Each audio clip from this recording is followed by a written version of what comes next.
Thank you, Don. I'm going to be relatively quick. I just want to give you a few highlights, and then I'm going to turn it over to Carmine, and he's got a 45-minute PowerPoint presentation for you that I told him to condense to 5 minutes or less. So, two things. One is we're putting in the mail, started yesterday, it'll continue today, and all the way through the end of this week, basically the mailing of about 400,000 tax bills. And so if you don't get your tax bill in the mail in the next week or so, give me a call, we'll make sure that you get one. The good news on those tax bills is that Pima County is basically controls 4 of the tax levies out of 94 property taxing jurisdictions. So that means we are basically, while the treasurer gets to send out the bill, the board gets to basically collect all the taxes and redistribute it, and the assessor assesses your property. We basically get blamed for all of the other 90 taxing jurisdictions that you think that we levy the tax for, and if we don't, we basically collect it and redistribute it. The good news about this tax bill is that you're going to see it when you open it up. Look at the lines that says Pima County Primary, and you're going to see that that particular tax bill should probably have gone down, and perhaps gone down significantly. The board this year adopted a primary property tax levy rate that is 40 cents lower than it was last year.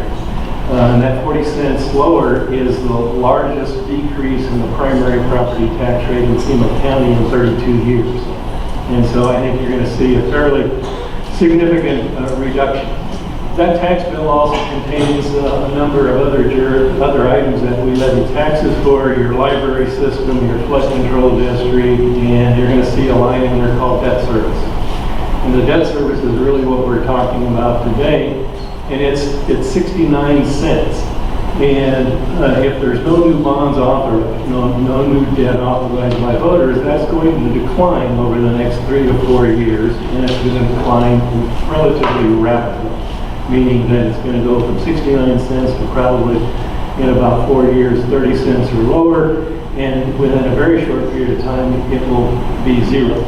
And so that concept of rapidly repaying our debt gives us the opportunity to talk about can we in fact fix roads with general obligation bonds. And let me give you a little brief history about where we got to the position of having to talk about general obligation bonds for road reconstruction.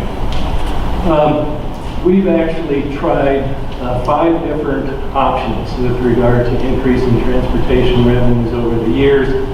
Obviously, that first option is to look to the federal government, look to the federal gas tax, look to the highway trust fund, and you know that it hasn't been increased now in about 26 years, 27 years, and the highway trust fund is essentially bankrupt at the federal level.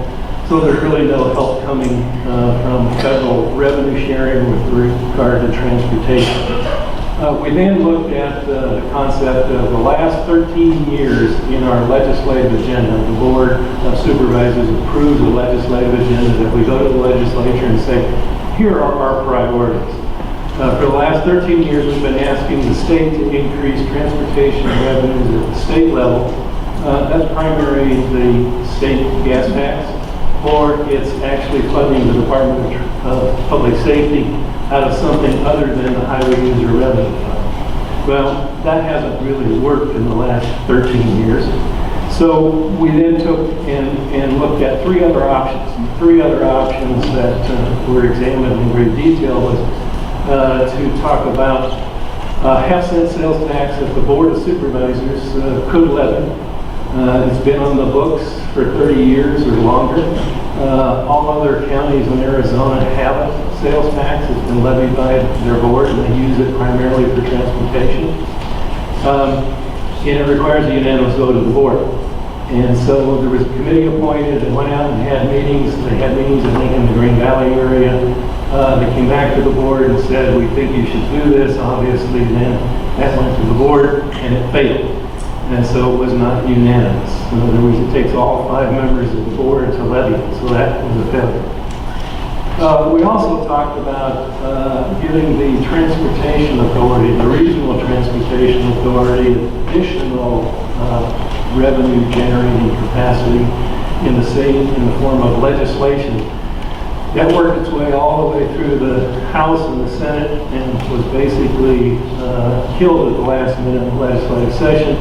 That would have allowed the Regional Transportation Authority to levy an additional half-cent sales tax, primarily for road repair, but it was basically killed in budget negotiations at midnight the last day of the session, and so it failed.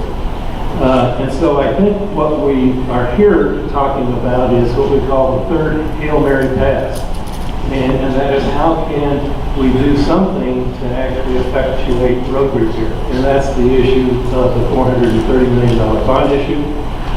If you look at all of the road reconstruction needs regionally in the county, you really get to a number of about $860 million. And what the board thought is that, well, this is a good start. Let's start at $430 million and see if there's an appetite from the voters to actually approve that and move forward. And we'll wait and see if any of these other options that are probably a little better and they're transportation related take hold, either with the legislature for additional options on the half-cent to the RTA, or heaven forbid, we might even think we need to raise transportation revenues in the state. So what you see is just half of the problem being solved with this particular question. And in the ordinance that the board adopts, and the board has to adopt a truth in taxation and a truth in bonding ordinance, and what we basically do is say exactly how the money is going to be spent. It's all available, it's all been adopted. And then that says that in the fourth year of the plan, if there has been no other revenues raised, it's likely we will then consider going back to the voters and asking for the other $430 million. Now the question is as well, you're bonding for road major reconstruction and repair. Typical life, 20 to 30 years on the reconstruction, and is it the life of the bond? And so we always use the words reconstruction and repair, and you don't like to use the word repair and bonds in the same phrase because it implies something very short term. And so what we did in looking at the structure of these bonds, because the bonds are being repaid relatively rapidly, we were able to shorten the debt period. In other words, Pima County is fairly famous for having relatively short debt periods on general obligation bonds. We have a AAA credit rating without insurance enhancements. And it's because the average life of the bonds that we issue that get approved by voters is about 11 years. It's not even the 15-year term that it's advertised, and so they're paid back quicker as assessed value grows and rates stay the same. In this particular case, we're planning on issuing the bonds in increments of $50 million a year, probably creeping up to, we hope, $70 million a year. So when you do the math, 70 into 430 is about 6 years, 50 is really about 9 years. And because of growth in assessed value of the pledge, it's really to keep that secondary property tax rate levy, not those 70 cents, 69 cents and 69 cents and 69 cents, and so you won't see it move. We're able to generate enough money in this bond structure so that the average life of these bonds, the average life from the date of issuance to the date of retirement, is 3.4 years. And so that's a relatively short period of time. And everyone says, well, how can you do that? And what you can do that is, remember, all of the remaining debt we're having now is being paid off rapidly. As we reissue this debt,